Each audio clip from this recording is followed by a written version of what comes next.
So if you haven't watched part 1 of this video, please do watch it so that you can get the necessary foundation that you need. Even if you watch it after this video, do watch it though, because you might need it to be able to piece some puzzles together. All right. So in that video, I basically touched on the fact that, of course, narcissists are fighting against reality, they're fighting against God, and they're fighting against every human being that comes from that stream of consciousness that is connected to God. All right. And I basically explained quite extensively why I say that narcissists are demons from hell, also known as the lower astral plane. I explained what the lower astral plane is. I also explained the process of ensoulment, and most especially with regards to this particular timeline that we are in, how souls are ensouled, and what kind of souls are actually being ensouled right now. And I did make it clear that the souls that are being ensouled at the moment are very, very clear, very, very precise. Majority of them, very few non-player characters or the so-called soulless beings. The one that is just a background filler. Those ones are very rare. Those ones are few. Majority of them are very clear. They are either on the left path or on the right path. You are either dealing with highly empathic people or you are dealing with highly narcissistic people. You understand? Very rarely will you find yourself dealing with someone that is just in the middle. You understand? So this is where we are. And the reason for that is because, this whole thing is really coming to an end. That's my take. This thing, we are just about to come to an end. I really don't expect, I'd be very surprised if this construct continues for another 100 years. Honestly, I'll be very surprised. I'll be like, what? How did that happen? Yeah. I'm open to that possibility, because I'm not infallible. I'm not, immune to errors. So it's possible, but the way I see it, it's highly unlikely that that's going to happen. Okay, so that's my take. So I spoke about that ensoulment, the process of ensoulment. I went into greater detail than I'm doing now. And what else did I do in that previous video? Yeah, I gave many examples of a whole lot of things that have to do with, narcissists being representations of, the devil, because that's what they are. They are the physical embodiment of the devil. If you want to meet the devil, just meet the narcissist. I promise you, you will get all the answers that you need to get about the devil.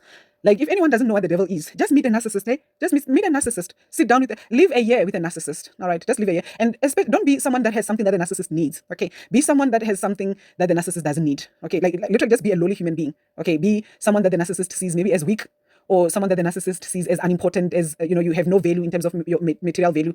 Be that kind of a person, but be with a narcissist for a year. Then you'll see what the devil looks like. Okay, definitely you'll see. And so when I'm saying that a narcissist is the devil, I'm not trying to be mean or anything like that. Like, it's let it be, far from me to do that kind of a thing, because that's not what I'm about. And I promise you, for me to end up doing this thing that I'm doing now, I started this in 2020, and when I started the videos in 2020, I think I might have even removed many of the videos that I did in 2020. But when I started doing this whole thing, it was always meant to be about narcissism. But I refrained from talking about narcissism because, do you understand the kind of information that I'm bringing to light here, or that I'm talking about here, and how I'm being very clear about the whole thing here? And there are a lot of narcissists out here in the world that are not going to be happy with me saying such kind of things. Do you understand? So already my channel is under a lot of attacks, and there are a lot of problems that my channel faces because of this topic that I'm addressing. You understand? And apart from that, just generally, I'm constantly dealing with a whole lot of attacks because of the information that I'm putting out here in the world. So you know very well that, if you are someone that speaks the truth, the narcissistic stream of consciousness, including the narcissistic matrix itself, will definitely attack you for that, isn't it? It will come after you for that, because you're not supposed to, sound the alarm. You're not supposed to talk. You're not supposed to expose anything. You understand? You're supposed to just keep quiet. So for a long time, for about 2 to 3 years, I started, I think, okay, not 2 to 3 years, maybe 2 years or less. I did my channel, but I wasn't talking about narcissism. Okay, I was very quiet about it until, I got to a certain point where I had no choice but to talk about it. And, a lot of people also generally, they were saying to me, oh, why should you talk about such things, such a negative topic? Let's keep the vibrations very high. Okay, we need to keep the vibrations high. Let's not talk about negative things. Let's stop saying all these evil things about other people. Projection. Okay, projection. Because why is it that when we start exposing the truth about narcissism, then all of a sudden it's like you're talking evil about people? We all know that on a daily basis, people, like, literally negative things are being said about people by narcissists. We all know that narcissists are big gossips. Narcissists cannot help but smear people's names, and that's fine. That's fine. God will deal with them. Okay, fine. God will deal with them. But at the end of the day, truth needs to be spoken. This information needs to be shared. And if you don't have that burden upon your shoulders, that's fine. Enjoy your life. Do you, boo. But leave those who have been burdened with that responsibility of sharing this information. Let them do what they need to do. All right? Let them do what they need to do. And if this kind of information is problematic for you, you don't have to entertain it. You don't have to watch the videos. You don't have to do, this is the thing that I was afraid to do then. You understand? I wanted to, I was still trying to make sure that everyone is happy. So I was trying to cover sort of like every topic and all of that. And I was trying to be very generic. And here and there, I could, touch on the topic of narcissism a little bit. But majority of the time, I preferred to avoid it. You understand? But yeah, it became very, very clear that this is not something that I can avoid, because the more you avoid the narcissism topic, the more it just keeps hitting you in the face and says, I want you to talk about me. You need to talk about me. I need to be exposed. So I have no choice but to do what I have to do. You understand? I don't know why is it that I went on this tangent, and I'm not going to even try and figure out. Okay. I think the The general point that I was making in that previous video was just, for us to understand that as long as there's no capacity for, empathy or conscience, you are dealing with a devil. You are no longer dealing with a human being. Okay, the human being is only the flesh, the meat suit, but outside of that, there's no more a human being there. You understand? I respect people who understand what they are and still choose to do right. You understand? I have big respect for such kind of people. People who know that, I don't have empathy. Like, I don't have a conscience in me for whatever reason, but I'm going to do the right thing. I'm not going to use this thing in me as a superpower. You understand? I'm not going to use this thing. I'm not going to allow the demonic forces of life to use my lack of empathy and the conscience as a way to actually bring destruction upon people's lives. I'm actually going to use this either to expose the reality of this situation, or I'm going to use it to do things that are actually beneficial for humanity, because there are still a lot of good things that can be done by people who have no empathy. You understand? There are still a lot of good things that can be done. When we talk about people who are self-aware narcissists, these are narcissists who understand very well what they are. And they consciously choose to use their narcissism for evil purposes. But there are narcissists who actually are self-aware for real. And they choose to use their narcissism for a good purpose. They literally choose to use what they are for a higher purpose, to say, yes, I know what I am, I know what I'm capable of, but I choose not to do it, even when I'm tempted to, even when there's opportunity to. There are so many people out here in the world that I can easily take advantage of, but I choose not to do that. I choose to do the right thing. I choose not to let this thing that is happening with me to control me, my lower nature. I choose not to do that. I have great respect for such people, because I'm sure that doesn't come very easy, because I know that there's very little incentive in that direction, as opposed to in the direction of actually doing the wrong thing. So let's talk about narcissists here. I just want to read a few notes, and then we'll basically just go ahead and do the video. And so narcissists are here to do their father's will, and who's their father? The devil, of course, the devil. This is what Jesus Christ said. Jesus Christ said, as we are busy here saying, no, you need to pray for them. We need to pray for the narcissists. Oh, my Lord. We need them to become better people. Jesus Christ did not pray for them. Okay, what Jesus Christ did, and an example of that is how he dealt with the Pharisees. He was not busy saying, oh, let me pray for these Pharisees. Father God, change the Pharisees so that they can become better people. But what he did is he called them out. Okay, he literally told them who they are, and he said, you are children of your father, the devil, and you are doing the works of your father, the devil. That's what he did. That's what he said. And he is the one that in fact came through with his parables of the tares, the goats, the wolves. You understand? He's the one that came to help us understand that there are some among us who are not part of us. Okay, so there are human beings out here. They are not children of God. They are children of the devil. And Jesus Christ is the one that came to make that very clear to us. So that whilst we're all thinking, no, we are all the same, he's like, no, we are not. And then people will come here, start talking about, don't discriminate. Why should you discriminate against people? We are all equal. We are all no, we are not. No, we are not. We have never been, and we will never be. Okay, there are some who have chosen their own direction. Children of God will never be equal to people who think it's okay to pedophile children. Okay, if you think it's okay to pedophile people and to just do all sorts of horrible things out here in the world, there's no way that you can put yourself on equal footing with God's children. There's no way. And this is no judgment. This is not to say other people are better than other people per se. But come on. What are we doing here? Like, what are we really doing? If you think it's okay to violate other people's boundaries, and then at the same time, you want to be put in the same place, like literally, you are the devil and you want to steal the children's food. No. You are your father's, child, and you are here to do the works of your father. So the only thing that can ever be done with you is to, or said to you is to be told to repent. Change your ways. Repent. Is it restitution or whatever it is that they say, correct your errors. I might have spoken in the previous video also about how that many narcissists have been given many opportunities to actually change, but they prefer to actually maintain their evil ways. You understand? So it is what it is. So what is the devil's work? Because this is what the narcissists are here to do. Narcissists are here to do their father's work, which is the devil. But the question is, what is the devil's work? It is to fight against reality. But why fight against reality? Because reality is God. It's what the Christ essence is. That's what we call it in the Christ conscious community, isn't it? It's the Christ essence is reality. All right. So the narcissist is the Antichrist. Okay. And, when the Bible talks about there will be many antichrists those days or something like that, and then they'll go out doing miracles or something. I don't know. I hope that's what the Bible says, because, I could be mistaken here. Correct me if I'm wrong. Maybe the Bible says there will be many Christs. I think the Bible says there will be many Christs. And in one instance, they also talk about how that there will be many antichrists. I think so. Or maybe those many Christs are actually the antichrists themselves. I'm not sure. But yeah. So my take here is that there are definitely many antichrists. Many antichrists. If the Bible is not saying so, I'm saying so, that definitely there are many antichrists here, and they are narcissists, because every single narcissist that you'll ever come across is an antichrist, because check them out. They want you to worship them. They want to take the place of God in your life. They want to be the go-between, you and God. You understand? Literally, how some religious institutions came through out here in the world and decided human beings should not be able to interact with God on their own except through them is exactly how the narcissist operates. The narcissist doesn't want you to interact with other people except through them.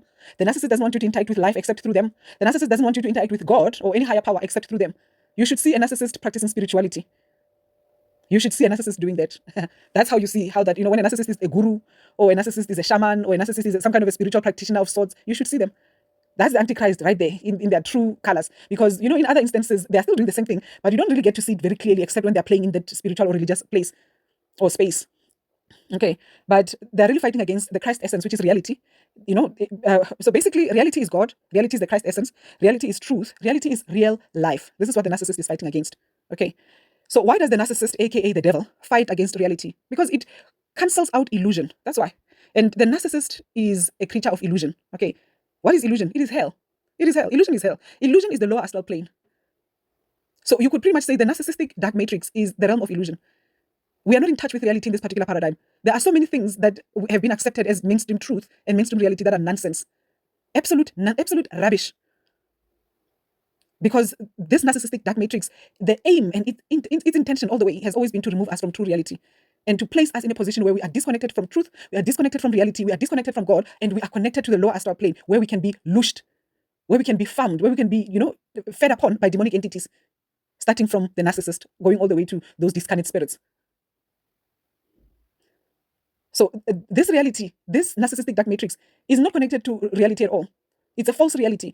That's why in most instances, they don't even hide it anymore. They make it very clear, very, very clear that most of these people create this impression that humanity has a certain perspective or opinion about certain things. And if you dig deep enough, you are able to see that, but that's not true. There are so many misrepresentations of humanity. It's not even funny out here in this world. They make the narcissistic stream of consciousness literally convinces you that humanity operates a particular way, but when you look on the ground, that's not how humanity operates. You understand? That's not how reality is. An example of this is how the narcissist would like to convince you that human beings are evil. Generally, human beings are generally evil, and the reason the world is the way that it is because human beings are fundamentally flawed and they're really horrible. And human beings can't handle anything good that a human being ever comes across, they destroy it. But that's not true. That's not reality. This is a gaslight. It's a lie from the narcissistic dark matrix. Okay, this is mainstream kind of general information that is floating. It's a general broadcast that is floating out and about in the narcissistic dark matrix to remove us from reality. Because the reality of the situation is not that humanity is flawed and evil and horrible. The reality of the situation is narcissists hiding in human form, demons hiding in human form, narcissists, demons from hell, are evil, flawed, and all sorts of horrible things. Okay, they are the ones that are doing all these horrible things in the world, not humanity. It's narcissists that are doing the things that they're doing. And where you find humanity doing any of these things, you best believe they are under the influence of some narcissist in some shape or form. So humanity is not evil. Human beings are not evil. In our true nature, we are a beautiful species. You understand? The only thing that is evil out here is the narcissistic stream of consciousness hiding itself within humanity. That is what is evil. Do you get that? And it's a very, very subtle distortion of reality. It's subtle, but very significant, because if you were to see the difference between humanity and narcissists, it would make all the difference in the world, isn't it? You will understand that, who humanity is, who you are as a true and genuine human being, and you will also understand who and what narcissists are. You'll be able to see things clearly. You'll be able to see things according to true reality instead of seeing them in a distorted way. So this is what narcissists do. Very subtle distortions that you might not be able to pick up, but they can actually make all the difference, because they are literally the difference between you being in alignment with reality or you being out of alignment with reality. And of course, the reason for all of this is so that you don't get to understand who your real enemy is. The narcissist doesn't want you to understand who the real enemy of humanity is. The narcissist wants people to believe that humanity is self-destructive, when that's not the case.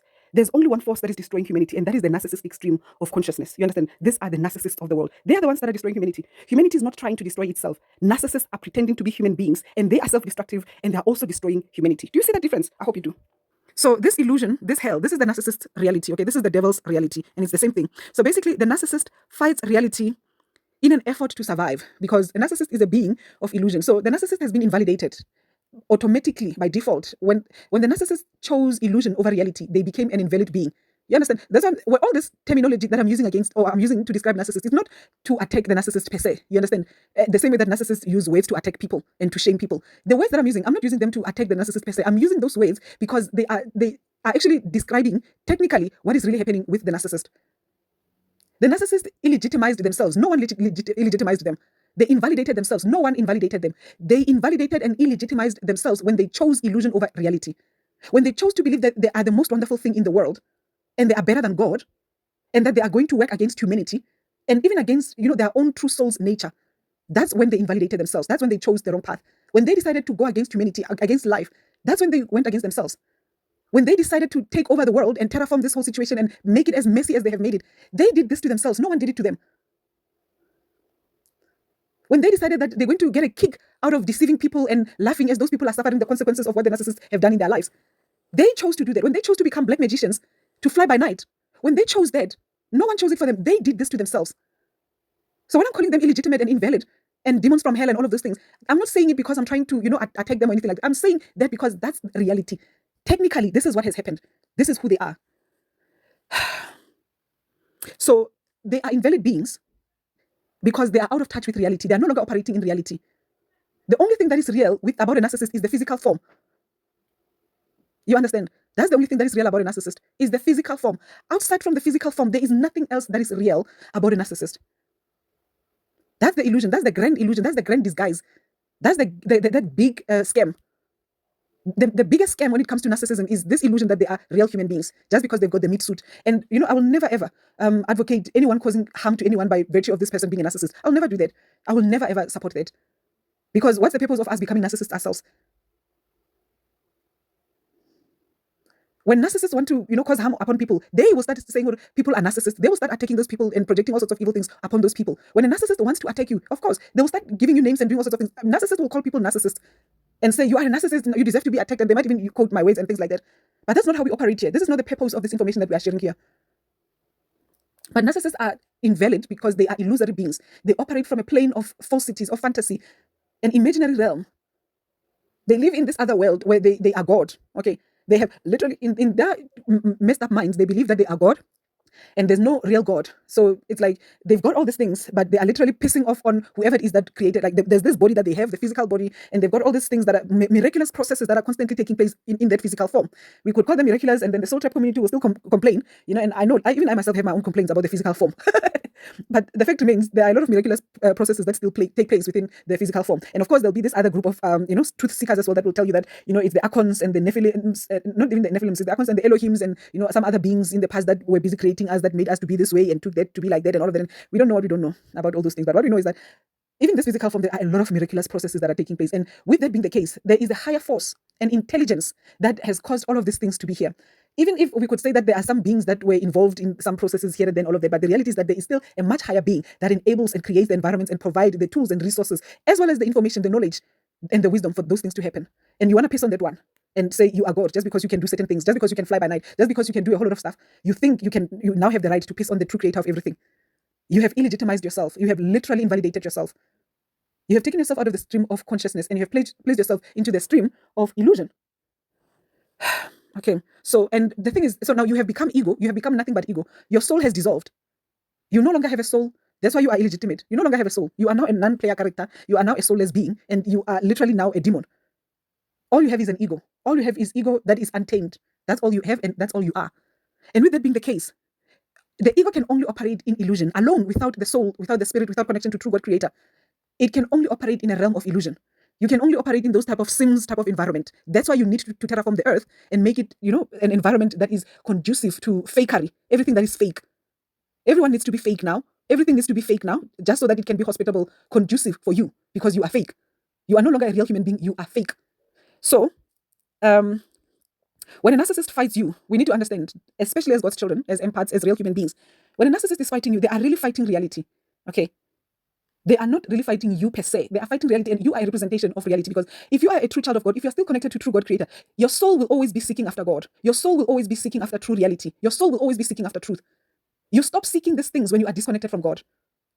When you are disconnected, you don't care. You could not be bothered until something happens. Because I've spoken to many people, and many of them will still be fighting.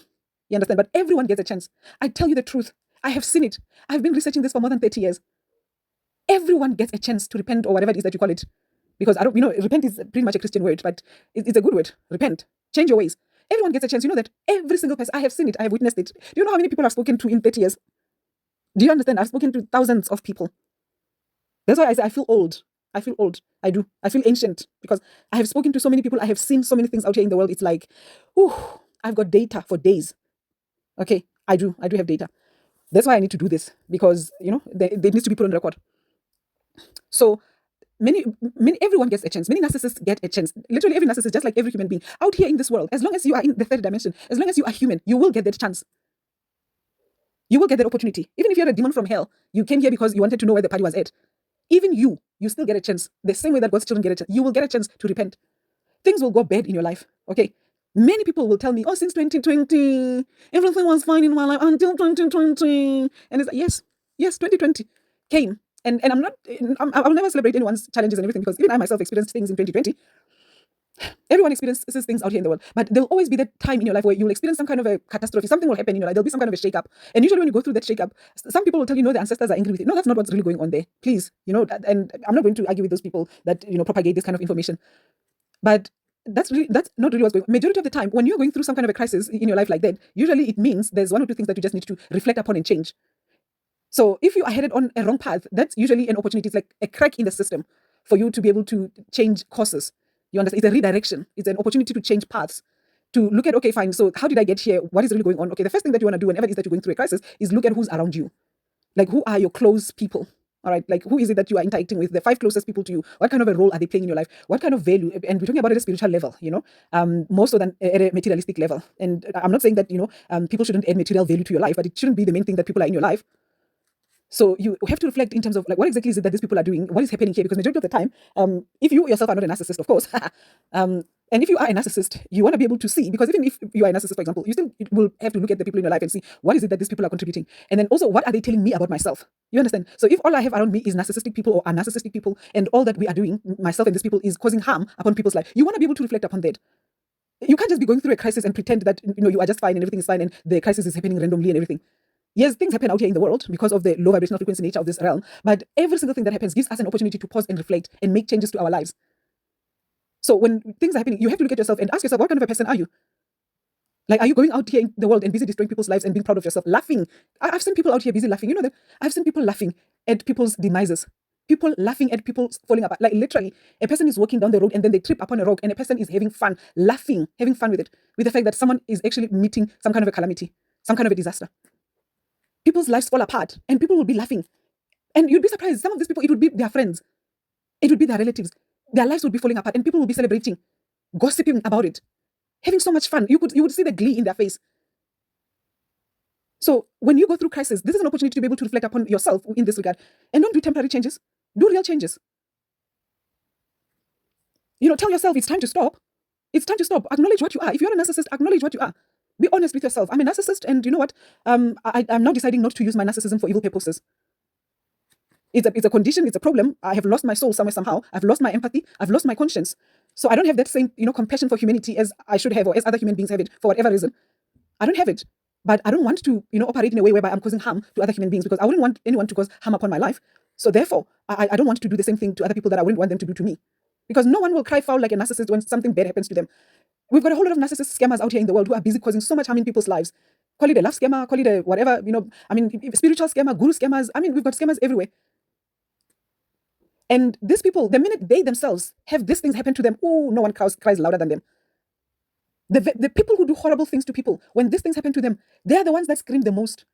I want to add a note here and talk about the fact that a lot of narcissists, whenever it is that they go through a crisis in their lives, instead of self-reflecting, they would rather point fingers, isn't it? Majority of the time, whenever it is that a narcissist goes through things in their lives, for example, I just mentioned now that it's important to evaluate the people in our lives, but by no means am I saying that we should completely give fault to those people with regards to whatever it is that is wrong in our lives. We need to reflect and evaluate the situation objectively. You understand? We need to be able to see the role that they are playing and the role that we are playing as well. However, narcissists seldom do this. Whenever it is that a narcissist goes through a crisis, they would rather, blame other people. They would rather blame witches and wizards. They would rather blame God. They'd rather blame anything and everything in the world for whatever it is that is happening to them, rather than taking responsibility for the part that they played in the whole matter.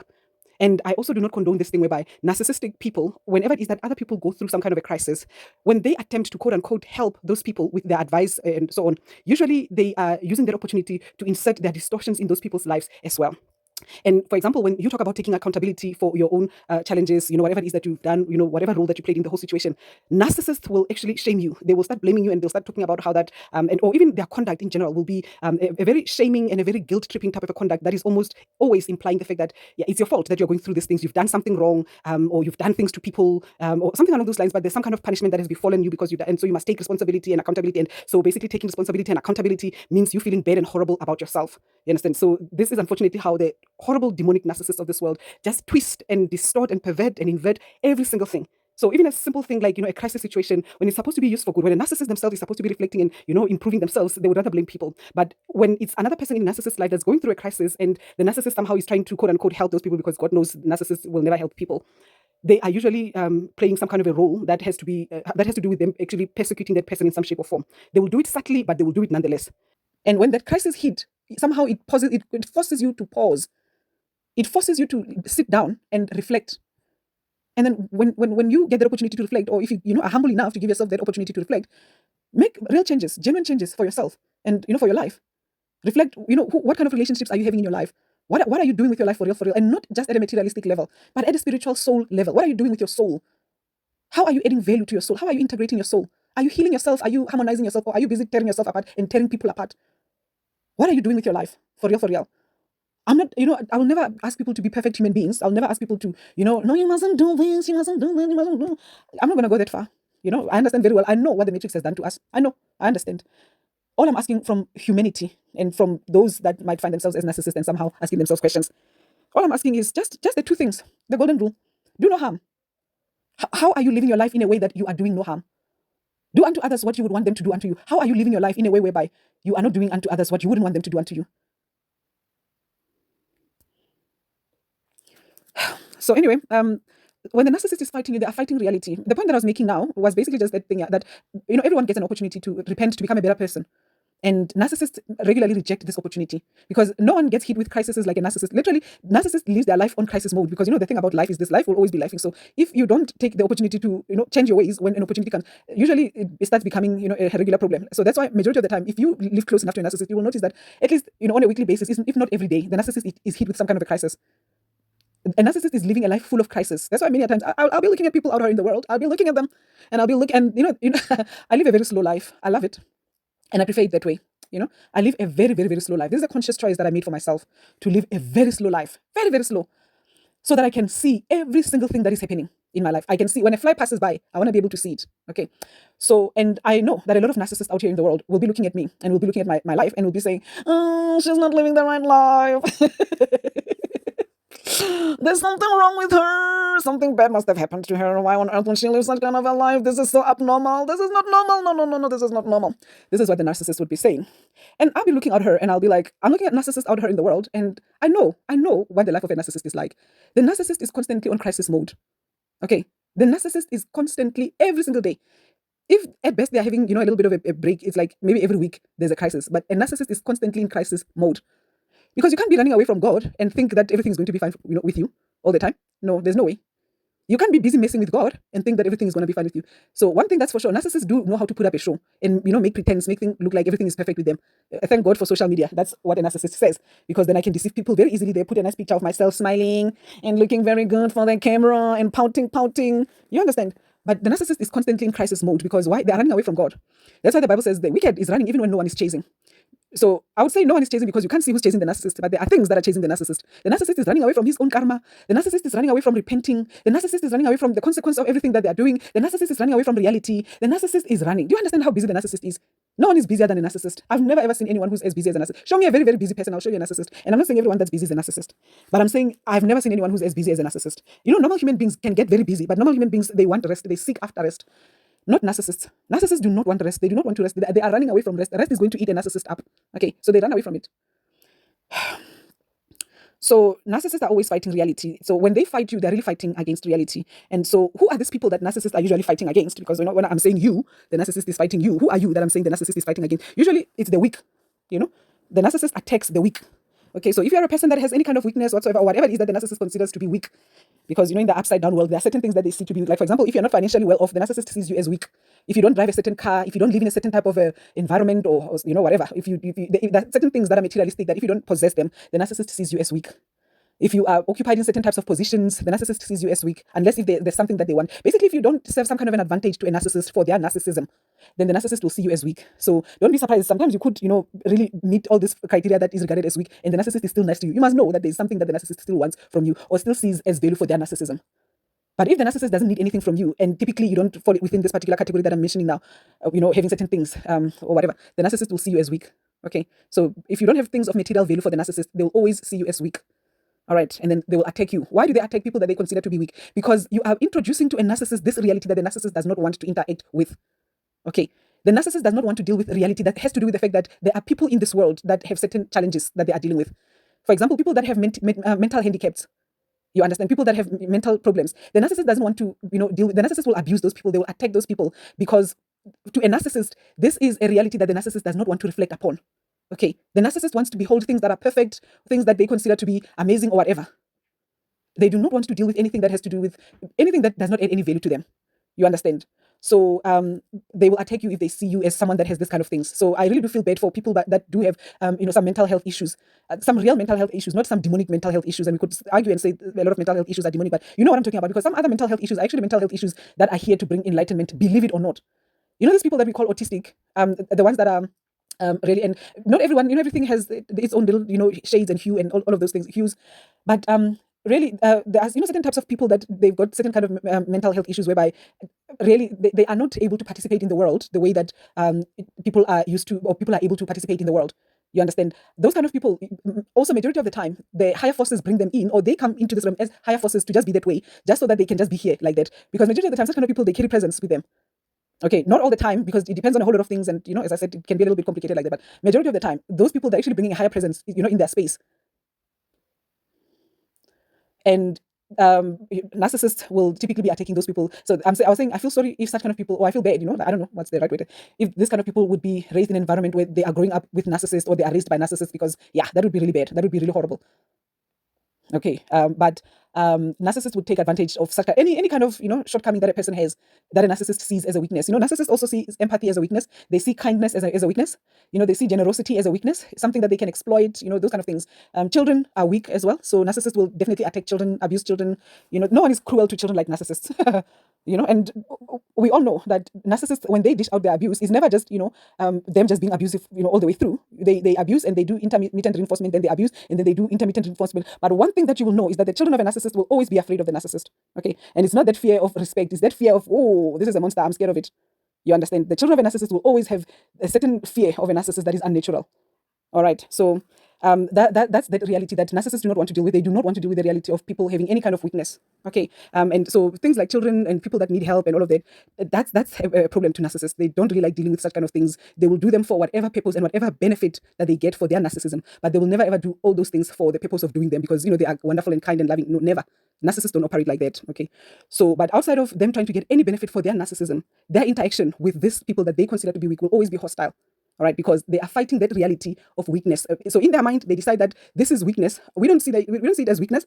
You understand? But narcissist sees those things as weakness, and then they decide that this thing is a weakness and it needs to be attacked, because narcissists do not want to grapple with weakness. Okay, they don't want anything, because anytime when they see weakness, it's like, oh my God, so they are being confronted with their own weakness. So they do not want to consider themselves, having any possibility of any weakness or anything like that. So they're going to fight against that. You understand? Then they attack the innocent. Of course, they attack the innocent, including children once again. Okay, and the reason why they do that, well, it's also because that means when they look at this innocent, now they're having to grapple with the fact that they have let go of their own innocence.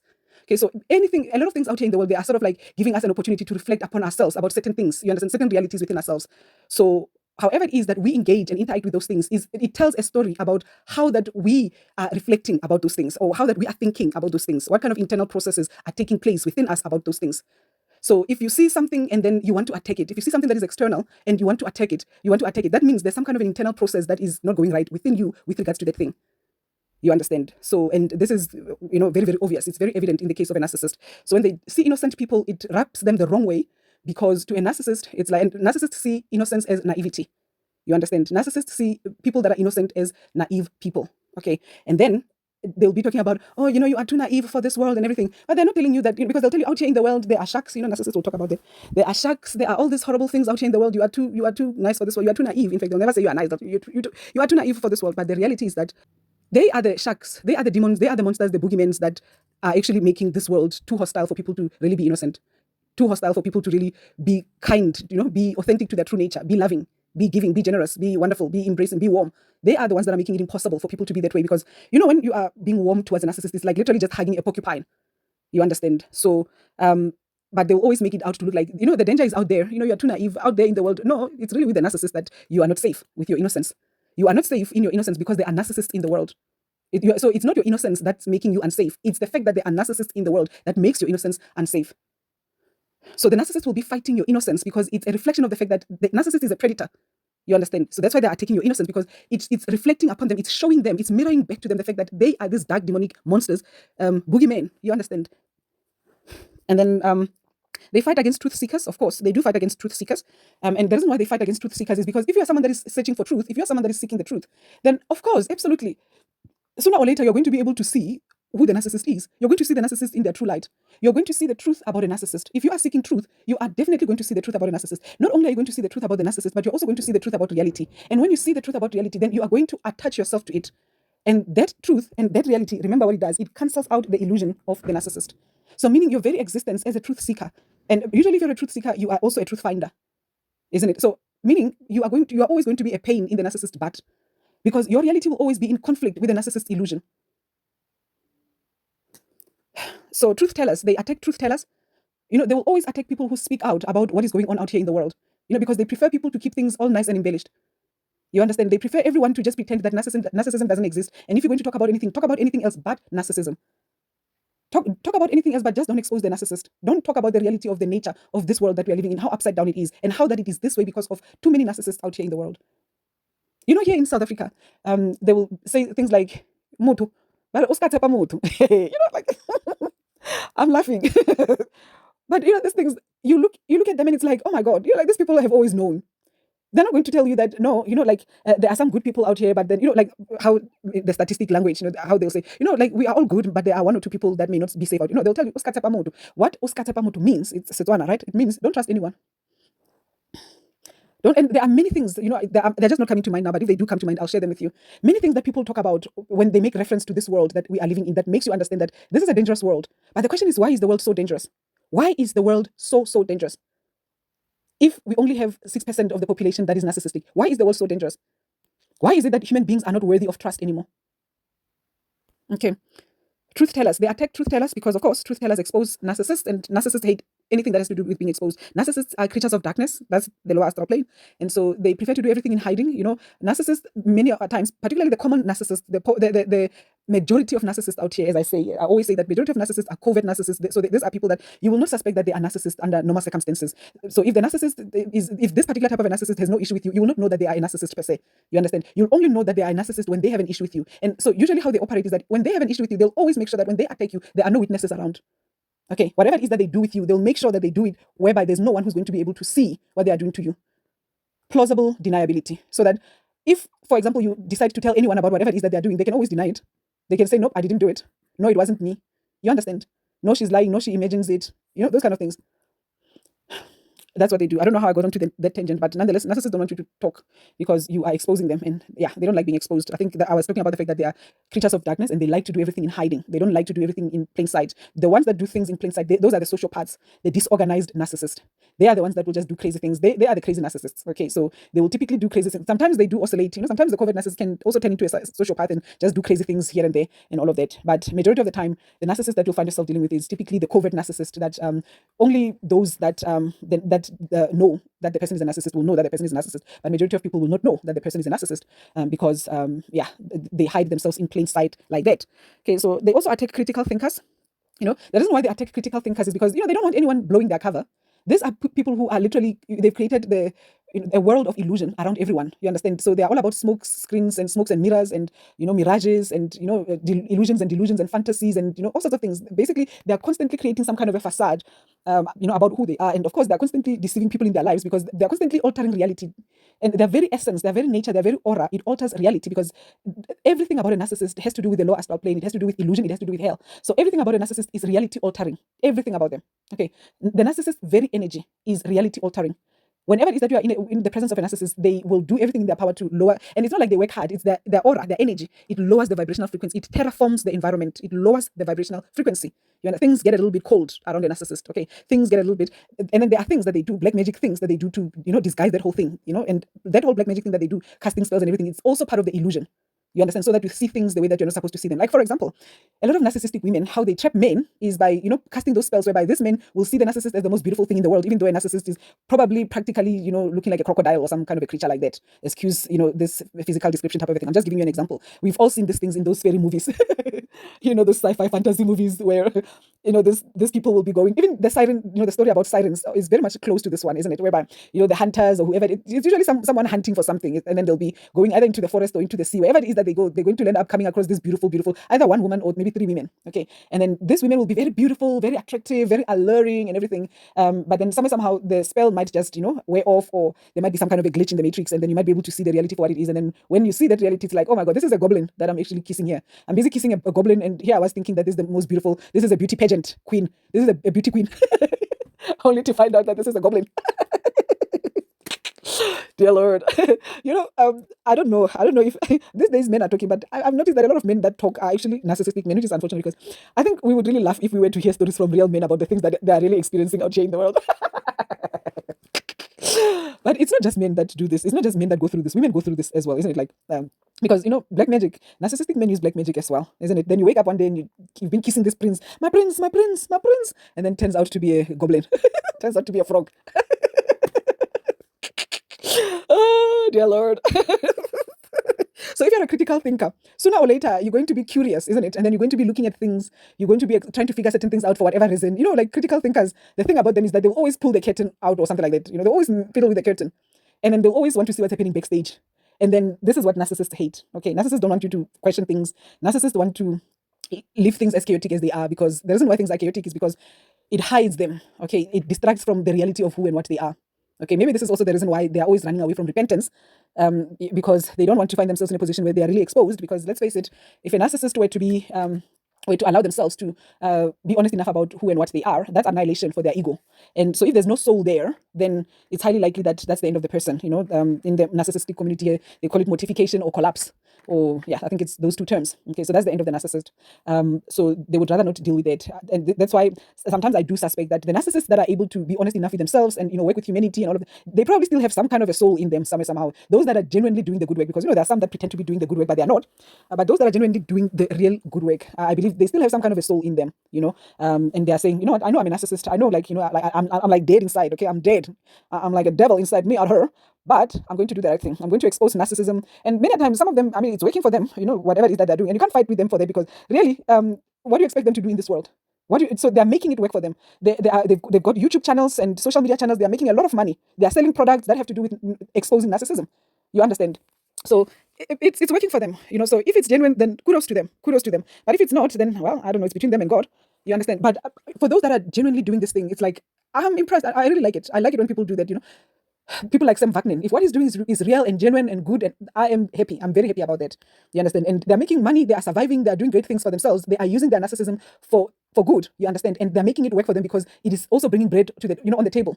You understand? So they are really making the narcissism work for them, rather than using the narcissism to literally just go out and destroy people's lives, and you are just happy. Like, you get a kick. The narcissist that really disgusts me the most are the black narcissist. I don't want to lie, because I'm black.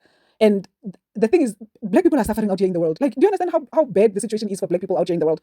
I don't know what is it that black people did. I don't know who it is that black people pissed off, but black people really have it bad. We can talk about how everyone else has it bad. Yes, that's true. But, we've got a whole continent here of black people that are really suffering out here. And it's not just here in Africa, but it's like all over the world. Like, you can see that black people are really suffering. You understand? So clearly they must have pissed someone off somewhere. And I don't know why I'm saying they, because I'm in it. Clearly we must have pissed someone off somewhere. You understand? Excuse the French.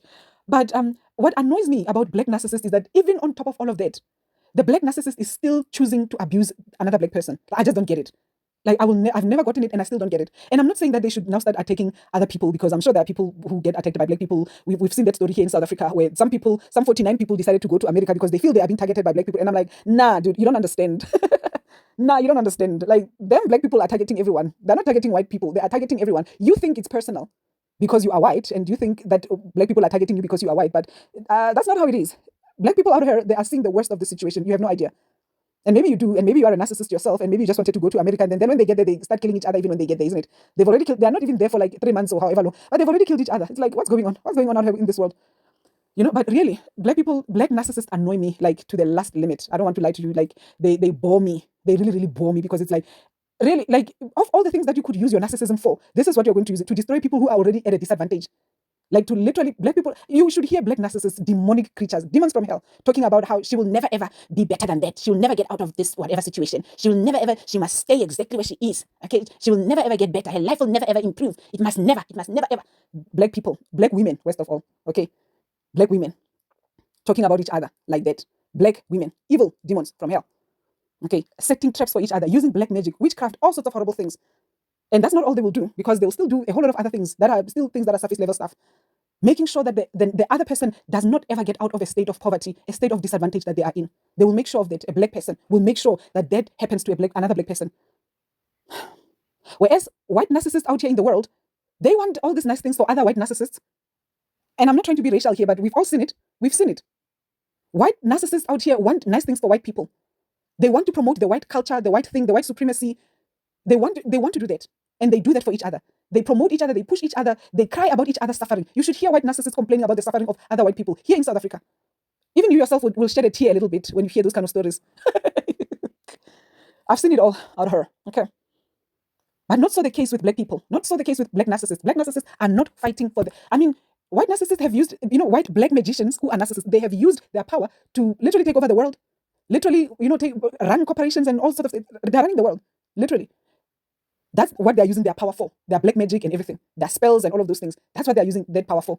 To maintain control. Not so the black narcissist. No. No, the black narcissist just wants to destroy the black woman. The black narcissist, and literally they just want to destroy the black woman, because majority of black narcissists, both men and women, they are misogynistic. They hate women. They hate women. So the black woman is hated by both the black man and the black woman.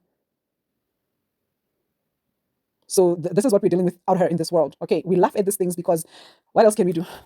What else? So they attack critical thinkers, because you hear the things that I'm talking about here. These are the things that narcissists would not want anyone to be, critically thinking about. Why is it that, black people destroy each other like this? Like, you should see how bad the situation is in rural areas and, squalors of our world where black people would be. And you should see how hard black people would be working to make sure that no one makes it out of those kind of spaces alive. Like, really, like, it's quite disheartening, Black narcissists, they really disappoint me when it comes to this. Like, I don't want to lie. It's like, yeah. Of all the things that you could use your power for, man. So they attack boundary setters as well. They hate anyone who has boundaries. And also, what I just said now, it really just shows you the level of messed upness narcissists are. You are so sold to evil that you would rather just continue to cause destruction and chaos, even where already the destruction and chaos has already happened. You want to perpetuate it rather than lift things up. You are a demon from hell. Like, there's nothing for you. Like, you are lost beyond help. Because even when situations are bad, when the situation is really, really horrible, horrendous, you want to amplify it. It's like, oh, okay, here's a situation that I can even take even more advantage of. You are despicable. Boundary setters. So they hate boundary setters. They hate people with boundaries. They hate people who have certain ways and preferences and things about them that are unique. You understand? They hate those kind of things because they want conformists. They don't want non-conformists. They don't want people who have their own preferences. They want everyone to do what they want to do, or they want everyone to be like them, and they want everyone who is like them. So I've said this before and I'll say it again. So demons from the lower astral plane operate in this whole formation type of a thing. Okay, they operate like a hive mind kind of a situation. Like, they all think the same thing and they all say the same things. Even the language, there are always similar kind of things that they're always talking about. Like, there's always, they operate according to trends. So there'll always be a trend that the narcissistic dark matrix will broadcast into the world, and then this is going to become something that everyone talks about. Okay, so it's going to be how everyone talks now. There'll be a new lingo that is being broadcasted. Then the narcissistic stream of consciousness will run with it, and they'll make sure that everyone adopts it. So now here you come, not adopting those kind of things. Narcissists are going to be upset with you. Who do you think you are? You think you are better than everyone else? Why do you think you are so much better than everyone? Who do you think you are? I'm going to shabashabetsa you. Okay, I'm going to throw you with a lightning. All right, I'm going to make sure that you are never, ever, ever, ever going to be better than anyone else. Okay? That's how narcissists operate out here. So there'll always be trends that will be broadcasted by the narcissistic dark matrix. Trends that are very low vibrational frequency and very materialistic and very narcissistic in nature. And one of the reasons why narcissists embrace the trends of the narcissistic dark matrix is because they feed their narcissism. Okay, so there'll be clothing trends. Usually it's, what's the word? Wretched type of clothing.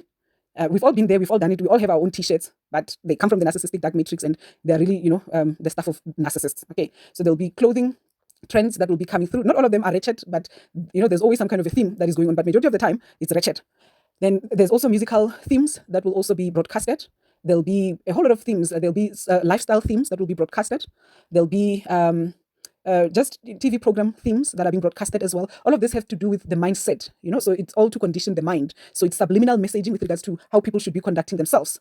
So one of the things that we can see happening now that is an aftermath of the programs that took place, which is musical and it's clothing and it's TV program and it's everything in the previous eras, has to do with the level of violence that we are seeing now in the world. It first started out as, sort of like themes that are being broadcasted by the Matrix, because there are some things that you don't necessarily need to really broadcast. And you don't see them when they happen, but once they have happened, this is when you can see that these are actually subliminal messages. You understand? All this violent programming that we saw in the 90s.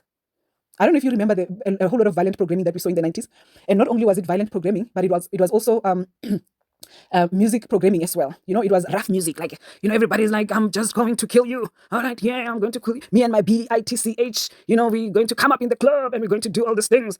That's how things have been. And all of those things were programs. You understand? They were all just subliminal messaging. And what are you wearing? Chains, and you've got this wife beater tank top or whatever it is that they call it. And then you got your pants that are halfway underneath the bum, and then you are showing your underwear. Those kind of things. And it's like you're walking like, you have no respect for anything that's living, and then you are busy spitting all over the place. Have you ever seen that thing where people are just spitting all over the street, just spitting, just throwing spit everywhere? It's like, yeah, I don't know. There's just something about that it says a lot from a spiritual perspective. I'm not going to go into it, but that was the energy, the message that was being broadcasted around those times, and a lot of people ran with it. Okay, a lot of people took, because majority of the people are narcissists. Once again, 70% narcissists. So they run with those kind of programs, and those programs become their identity. Then everyone is wearing those kind of things.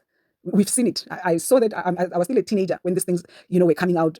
Everyone is wearing the shoes, whatever shoes that are being promoted. Everyone is like a trend. Everyone is wearing the shoes. Everyone is wearing the jeans. Everyone is wearing the headpiece. Everyone is doing the things that everyone is doing, isn't it? So that's how, the narcissistic dark matrix operates. So you will find that majority of the time, where narcissists are, there's a hive mind type of an environment. Okay, so there are a few things that, people are doing that are pretty much like, people are not thinking for themselves. People are, thinking as if they are one thing, like they are sort of like an ant colony or a bee hive, or some kind of demonic formation of sorts, a demonic army of sorts, or something like that. You understand? Like, people are not thinking for themselves. They are literally just conforming to the trends that are existing here without critically questioning what those trends are about.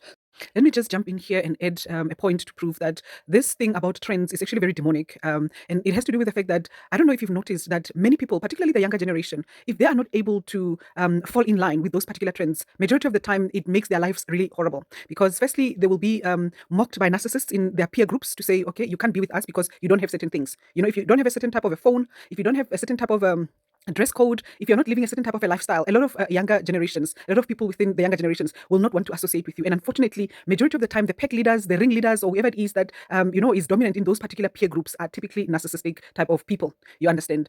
So this is what we are dealing with. This is how you see that this is demonic. There's some kind of a force that is driving people in this particular direction. Because how is it that if you don't wear a certain type of clothing, then that means this is the end of your life? And many children have ended their lives because of such kind of things. You understand? Just because they are not able to fit in for whatever reason into their peer group, they ended up unaliving themselves. So this is also one of the ways that you can see that these things are very, very demonic. So people who have boundaries, they question things. Before you set boundaries, usually you are critically thinking, you are questioning a lot of things, isn't it? And then you make sure that whatever it is that you accept into your environment is the right kind of thing. But even then, let's face it, with all the boundaries that we put out here in the world, because so much of this world has been terraformed and transformed into this narcissistic dark matrix, even with all the boundaries and everything that we have in place, we are still pretty much exposed to the narcissistic dark matrix. You understand? We are still pretty much exposed to a whole lot of things out here that are part of this dark world, unfortunately. But even with that being the case, I will still encourage anyone and everyone to, be very picky about the things that they allow to be part of their reality. And I'll still say, pay whatever price that you need to pay. Everything comes with a price. Peace comes with a price. Everything comes with a price. So pay whatever price that you need to pay for what you deem as important. All right. And at the end of the day, the final judge is going to be God. And I've made it clear how that works, that, basically when we say the final judge is going to be God, God has already set systems and processes in place so that really the final judge will really be you. Okay, the final judge will really be you. Whatever it is that you choose, and the consequences that come from that, it's all between you, and we can say you and God. Yeah, however. So narcissists hate boundary setters because narcissists like to control people. Narcissists like to control what you are thinking. They like to control how you see the world, how you see yourself, how you see them, how you see reality, how you see God, how you see anything and everything. They want to and this is how the narcissistic dark matrix operates as well. The narcissistic dark matrix tells us lies about this planet that we are living on, how it's shaped. It tells us lies about, what is here and what is not here. It tells us lies about the timeline that we are in. It tells us lies about the, true nature of our reality. It tells us lies about our history. It tells us lies about possible future possibilities. It tells us lies about life out there in the world, in unknown places and so on. Like, this narcissistic dark matrix tells us lies about literally everything, exactly how a narcissist operates. So they distort your reality so that they can control the way you think and see life. You understand? They have to distort your reality because that's the only way they can get to control you. So if you're still in touch with reality, then they're not able to control you because they cannot control reality. That's why they hate reality. But if you're out of touch with reality, then they can control you. I want to make an example about, this whole thing about, but I don't want to go there. There's this other scientific topic about this reality that we are living in that many times I want to touch on it, but I feel like I might need to touch on it alone. And I'm not sure if I'm actually going to do it in this series or in another series or if I'm ever going to do it. But I'm not sure. I still need to be clear to decide whether I actually want to do that or not, because it's like you can see, as soon as you accept a certain lie that a narcissist introduces into your life, they are able to literally, from that foundation, spin off a whole lot of other lies as well, branch off into some other cosmic illusion about, just that initial lie that they sold you, that you bought into. You understand? And majority of the time, as long as they're able to distract you with all these lies, they are taking you away from reality, and they are taking your focus and your energy and your attention away from things that really, truly matter, the here and now. Okay. So if you have boundaries, you many a times refuse to allow yourself to be swayed like that. If you have boundaries, first and foremost, you typically already know who you are. So you're not going to be flaky, and you're not going to be allowing narcissistic demons to be busy trying to deceive you or to somehow, manipulate you into thinking that you are anything other than what you already are. You understand? Because many narcissists would like to make you think that when you don't conform to the standards of this world, then you are so abnormal. There is something wrong with you. You are so abnormal. You are not like us. No, who wants to be like you? Who wants to be like a demon? No one wants to be like a demon. So why on earth would you want to be like narcissists? Do you understand that this world is a sick world? This world is upside down. This world is so wrong, it's not even funny. So why on earth would you want to be normal in a world that is abnormal? Why on earth would you want that? There's nothing wrong with seeking joy. There's nothing wrong with seeking peace. There's nothing wrong with, enjoying yourself and doing whatever it is that means to you. There's absolutely nothing wrong with that. However, you shouldn't be doing that because someone else is dictating it to you. You should do it because that's what you want. And you do it how it works for you. Whatever it is that works for you, you do it. Okay, do it. What works for you, do it. But don't do things that don't work for you just because someone else has dictated that you should be doing certain things and all of that, just because you are afraid that you are not going to come across as normal and all of that. We are breaking that mold of so-called normal. Normal for who? Normal for what? In the narcissistic dark matrix. This is an abnormal system of reality. So why on earth would you want to be normal in it? Like, why on earth? And I'm saying this because this is something that I myself have had to deal with.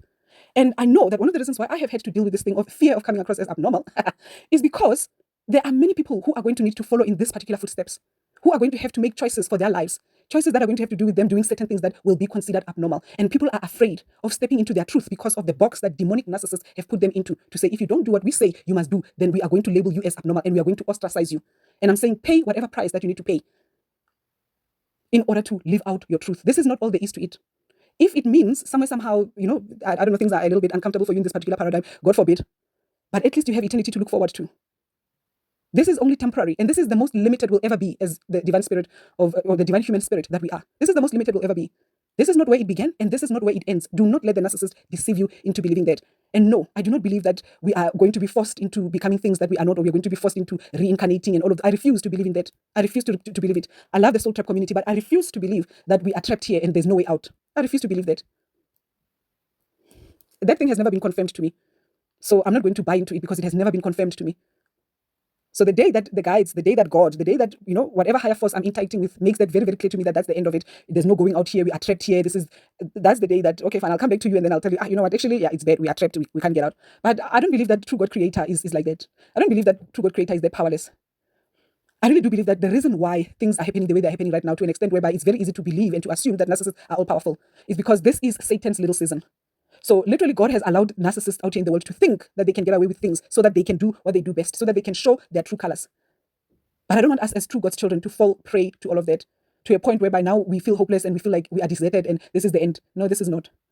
Okay, so finally, they hate authentic people. Okay, they attack authentic people. They attack genuine human beings. Okay, they attack empaths, and the reason why they attack such kind of people, all these people that I spoke about, these are people who have a reflection of reality within them. So these are people to a certain extent that are very much connected to God, to true God, creator, true life, true reality. They are connected to truth. You understand? So this narcissist will attack such kind of people because they are a reflection of truth. So now, I want to just share with you 7 points. I'm not going to expound too much on them because, I've already shared as much as I needed to share about this whole situation.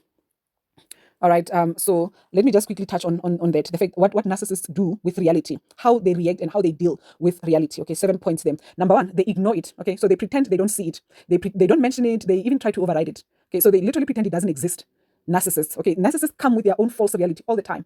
Okay, and then when they come with that false reality, they automatically create an overlay over true reality and pretend as if true reality never existed, as if it doesn't exist. There's so many things out here in the world that you hear people talking about, that you just hear going on, that you see that, and a lot of time, this kind of things that you will be hearing will be propagated by narcissists. And previously, I used to buy into those things when I didn't know what I know now. Now that I know what I know, I'll be looking at this and I'm like, look at that demon trying to alter reality. You understand? There are so many things so many fables that narcissists sell as reality. You understand? Especially, stories that have to do with certain things that are a little bit mysterious and all of those things that literally put fear in people's hearts. You understand? Narcissists like to play, to literally move around with such kind of stories. And the intention for that is really to just alter people's reality and to try and give people this impression that certain things are a particular way. We've got situations here where people have been considering themselves to be the most powerful gobelas and the most powerful witches in the world, and people were afraid of them, that, if this person coughs, this person can literally kill a billion people. These people are busy dying, but they were the all-powerful gobelas and everything. They're dying, they're being exposed, and all sorts of things like that. Meanwhile, narcissists are busy going out promoting these people like, oh, these people are powerful. There are so many things that narcissists promote out. If you listen carefully to a narcissist, you will realize that narcissists try to constantly override the fact that God is powerful. God is all powerful. Narcissists are constantly trying to literally propagate the message that God doesn't exist, or at least if he exists, he's not that powerful. And in fact, there are evil people. Narcissists will talk about how there are evil people in the world. No one will preach the message about how there are evil people in the world like a narcissist. But the way the narcissist puts it, it's like, there are evil people out there, not me, not me, no, not me. No, I'm not a narcissist. Everyone out there, there are a whole lot of narcissists out there, okay? And they are so powerful, and there are witch doctors and witch people. There's so many evil things out there. There are ghosts, there are aliens, there are monsters, there are things out there, and there are archons, and there are Anunnakis, and there are everything. And they are so horrible, and they're going to destroy humanity, and they will destroy everyone, they'll destroy your life, okay? And God will not do anything about it, okay? That's the kind of message that narcissists would like to propagate. Be careful when you listen to this kind of things that come from people's mouth. Check them out. Majority of the time, narcissists, when they start talking about certain things, especially things that are a little bit woo-woo or whatever, sometimes even just things that are just general out here, they like to spread the message that have to do with fear. Okay, they like to spread gossip, murmur, rumors about things that are horrible out here in the world. And how they paint the picture as if God doesn't exist. God has forsaken humanity. God has literally just, forgotten about us. Literally, that's the message that they are trying to preach. That's the gospel of the narcissist. And the reason why they're doing that is because they're trying to override reality. The reason why the narcissist is so negative in their conversation majority of the time is because they're trying to literally give you the impression that God either doesn't exist, or he's powerless, or he has turned his back on humanity. And they will do everything in their power to even prove to you, they will do anything and everything in their power to give you evidence of how that the world is evil and everything is evil and hopeless. And evil is more powerful. Evil is winning. You understand? That's the kind of message that narcissists like to preach. Okay, so that's the energy, that's the atmosphere. They can do it covertly, or they can do it outright, overtly. But they often do that. But what they're doing is they're ignoring reality and just sliding in with, and even when they come in with their nonsense kind of bullshit stories, they're usually doing it in such a way whereby they are automatically assuming and expecting you to see things from their perspective.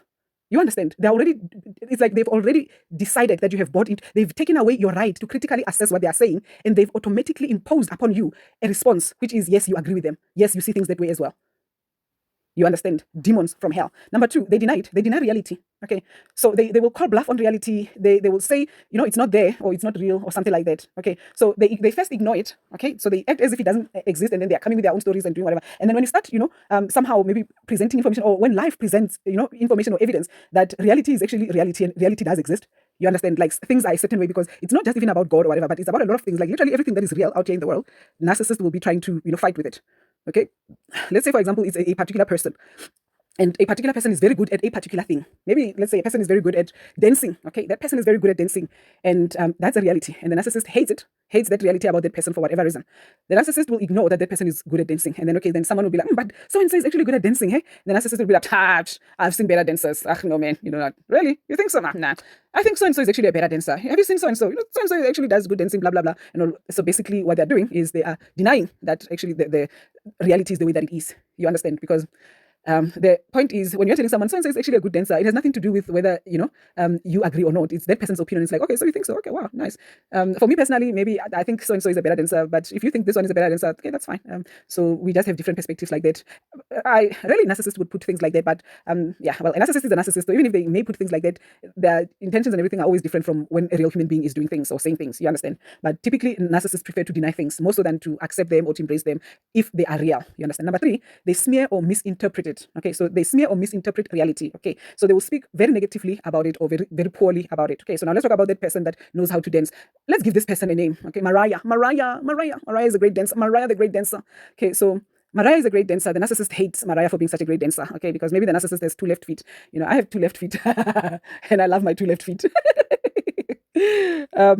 But yeah, okay, let's just put for example, the narcissist has two left feet also, okay, and then Mariah has a left foot and a right foot, and Mariah can really dance, okay, Mariah can do that samba, and then so when maybe the person somehow that was talking about Mariah the dancer, somehow there's a situation where, or I don't know, some kind of an event, and somehow it just so happens that Mariah the dancer is there and she's busy dancing the hell out of everything, and everyone loves Mariah. Everyone is clapping for Mariah. Everything is like, oh, Mariah is a great dancer. Oh, yay to Mariah. Then what the narcissist is going to do is they're going to literally start a gossip about Mariah. Oh, you know what? I heard Mariah the dancer was actually sleeping with everyone in the dance group. All the guys. She even fought with the lady there, one of the ladies in the dance group there, because she was taking that lady's boyfriend. So Mariah, okay, she's a great dancer, but the stories that I hear about about her is not make sure, hey, Mariah, you understand? That's what the narcissist will do. Okay, so they will definitely speak negatively about reality. So the narcissists are taking Mariah because of the fact that they really hate the fact that Mariah is a great dancer and Mariah is liked by everyone. And so now they need to start a rumor about Mariah. They need to create a negative impression about Mariah. You understand? So, I'm using an example of Mariah the dancer, but this could be anything else, like literally reality itself.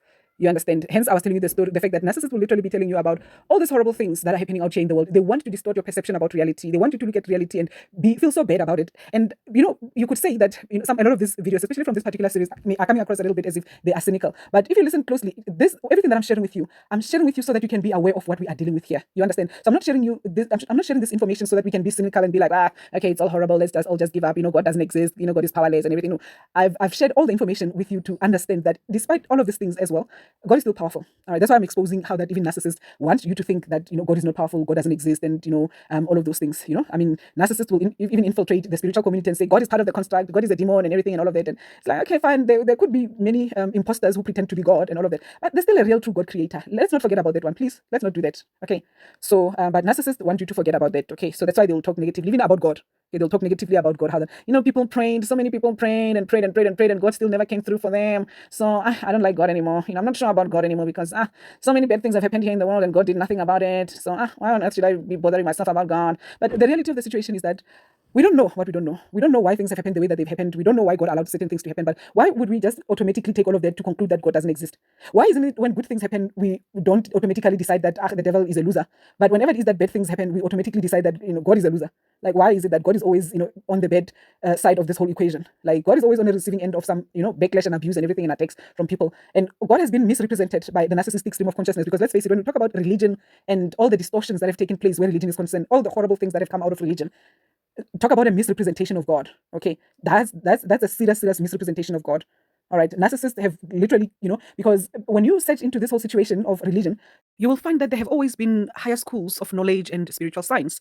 And these higher schools have always kept records of their interactions with the divine, with higher forces of life or the subtler forces of life. And they put down a whole lot of codes for themselves and for their students together with humanity. And these are the codes that are now being used as religious texts, and they are used to form religious institutions. And of course, they are used as a tool of control. But this is not how it has always been. And I'm sharing this with you so that we can understand that when it comes to sacred texts that have to do with the various religions, those are divine codes. And we shouldn't, and of course, they have been distorted significantly so by the narcissists, but we shouldn't necessarily throw the baby out with the bathwater. And so if you do a little bit of research into how religion came about, you will be able to find that spiritual sciences, the occult sciences, basically spiritual practice, this is something that has always been there. This is something that is ancient, and this is something that has always been very, very advanced, that humanity has practiced for a very long time. So religion is something that is new, and this is something that was brought about to replace true spirituality. You understand? But true spirituality has always been here. The text, the sacred text and spiritual practice, the occult and so on. This is something that is quite old. And so all this text and everything have most likely been taken to now, and being turned into religion. And now they have been used as a tool of control by narcissists. And now all these beautiful, powerful, important spiritual codes that are very, very necessary, especially in this day and age, for humanity to use as a form of protection, as a form of elevation. We have never needed all these spiritual codes than we do now. But now, it's like, oh no, God is evil because of all these horrible things. But who is it that did all these horrible things? Is it God or is it narcissists? Why did God let it happen and all of that? We don't know what we don't know. This is Satan's little season. Narcissists have been let loose all over the world. 70% of them minimum are out here. How is it God's fault that narcissists are doing horrible things? When it comes to holding narcissists accountable, it's like, no, we have to forgive people.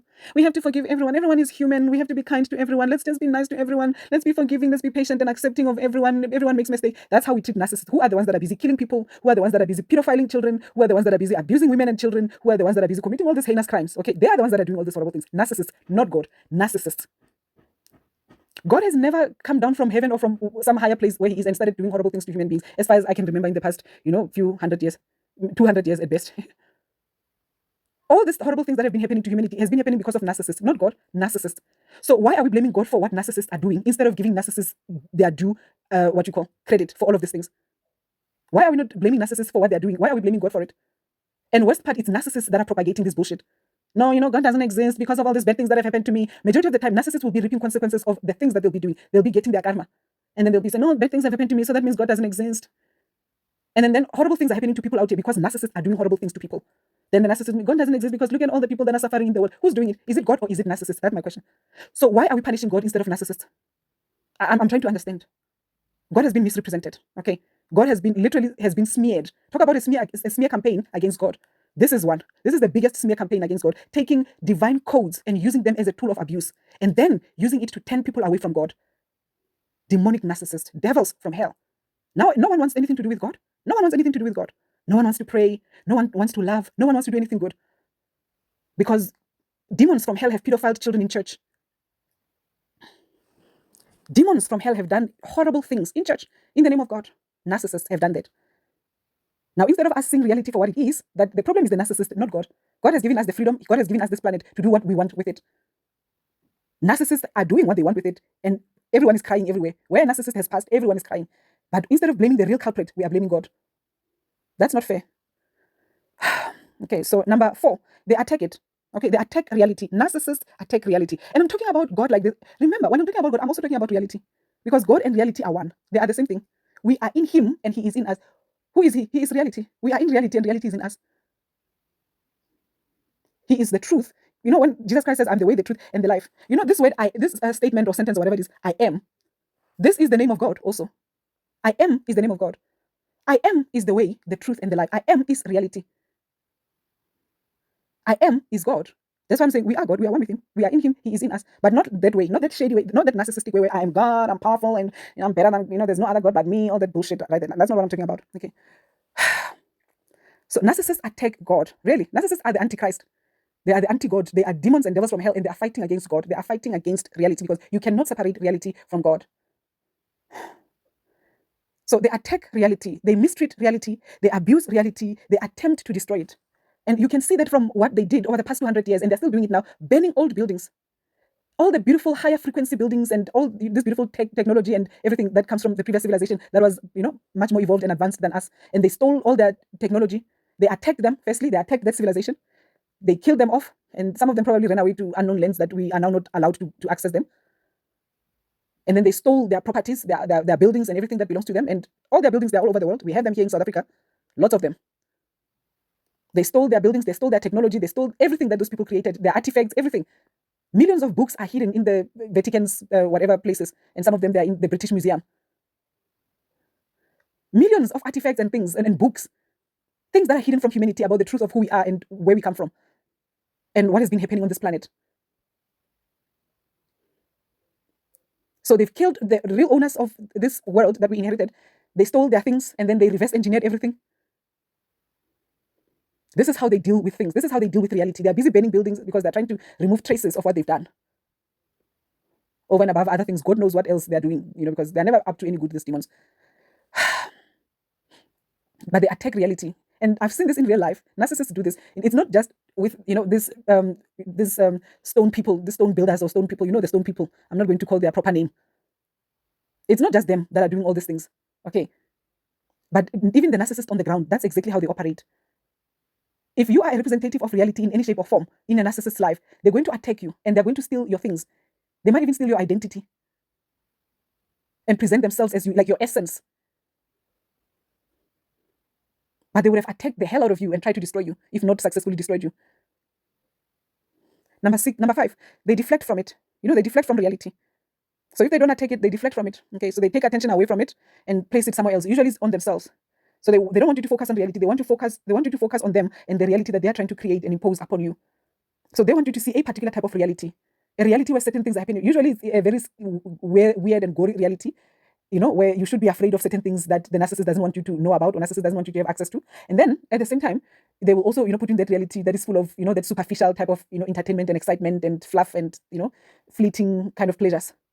Nothing substantial. The narcissist will never ever introduce you to something substantial. At best, they might, for whatever reason, when they try to do some kind of damage control or whatever, image control, they might, introduce you to something that might be a little bit materially beneficial. But these days, I doubt it because I don't know, things are looking a little bit weird for narcissists these days. So there are very rare instances these days where you really benefit from anything that the narcissist offers. They really have very little to, nothing good. I mean, the best that I've ever seen a narcissist do is cook a good meal. Narcissist will cook a good meal, fine, you will eat nice, so maybe, I don't know, I suppose that counts for something. They might keep you in a very nice, clean place to live, that's the best. That's the best that the narcissist can. They might maybe, if they look good, they might make you look good, that's fine. But the narcissist, beyond that, they've got nothing else to offer. And if that's all you're looking for, then you should be happy. Good on you. But usually, it's never just wait and, all of that will come with a whole lot of drama and crisis management. So sometimes it's like, what I'm getting from this whole deal, is it worth the food and the nice house that I'm living in, the clean house that I'm living in?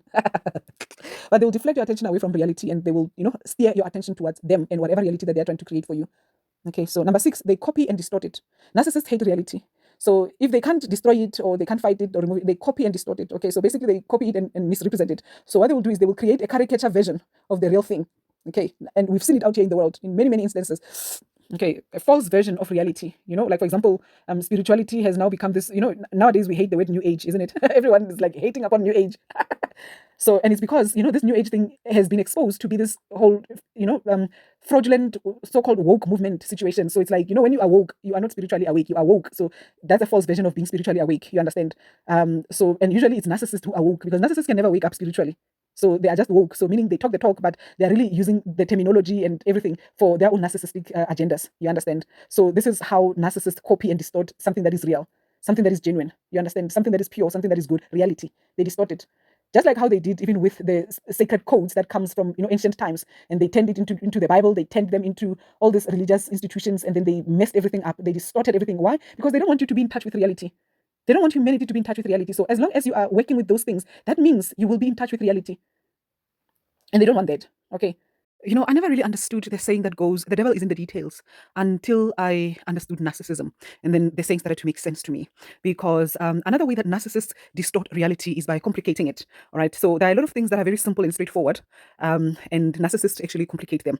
Majority of the time, if you find yourself being bogged down with a whole lot of details, a whole lot of information, a whole lot of things that, you're not able to understand, and it's like you're just literally accepting whatever it is that is being told to you, because whoever it is that is presenting that information to you is somewhat, an authority figure or something along those lines. Majority of the time, you are being lied to, you are being deceived, you are being removed from reality, and you are being placed in another reality. You understand? And there are many things, particularly pertaining to this reality that we're existing in, that are so distorted, it's not even funny. And how narcissists running this world, perpetuate those kind of distortions is by literally just complicating everything, telling you a whole lot of things that don't make sense. And, you will just basically end up accepting it because you're thinking, okay, I'm just a layman. I guess I'm not supposed to understand some of these things. But a lot of them, if you were to look at them from a practical perspective, like literally from a common sense perspective, you will see that whatever it is that this so-called professional is saying is pretty much bullshit. You understand? So basically my point here is that narcissists also distort reality by adding a whole lot of details to things, just complicating things, making things unnecessarily complicated. There are way too many things in this world that are unnecessarily complicated. So that's why they had to hijack these things. And then they did, they copied them and distorted them, because we all know that all the sacred texts, they have been messed up. The Bible has been messed up with massively, and all other sacred texts. And they did this so that we can always look at them and say, oh, you see how bad the situation, God is not here. This is not, what kind of God is this? Look at how evil God is. God is so evil. No, I don't want to worship that kind of a God. You understand? That's exactly what the narcissist wants. Because as long as you don't want to worship this kind of a God, majority of the time you find yourself really not worshiping any God at all. And as long as you're not worshiping any God at all, the devil got you. Okay, the devil doesn't care. As long as you are not worshiping God, that's all. As long as you don't have, and I know people will be like, stop worshiping, soul tribe community will be like, don't worship anyone because you are God. And I'm like, oh, please don't tell people that. Not right now. Maybe there was a time when human beings were okay with just, being evolved beings. Like, for example, the previous civilizations that existed before us, the ones that we call Tartarians, maybe those ones didn't need to worship God. You understand? Those ones, they probably didn't, because those people, their very buildings looked like, an item of worship, an instrument of worship. It's like you were literally in alignment with God by just being in that building. There are so many things about what those people did that definitely tells you that these people were very much in touch with God. But not us, Klebatong. Oh, dear Lord. Oh, no, please don't say that. Not us, ne? Please, not us. We need to worship. It's not for God, it's for us. It's for our own favor, it's for our own benefit. We need to worship. We need to praise God. We need to pray. And okay, it's fine. If you are not the kind of person that prays, but you worship, you meditate and chant, do that.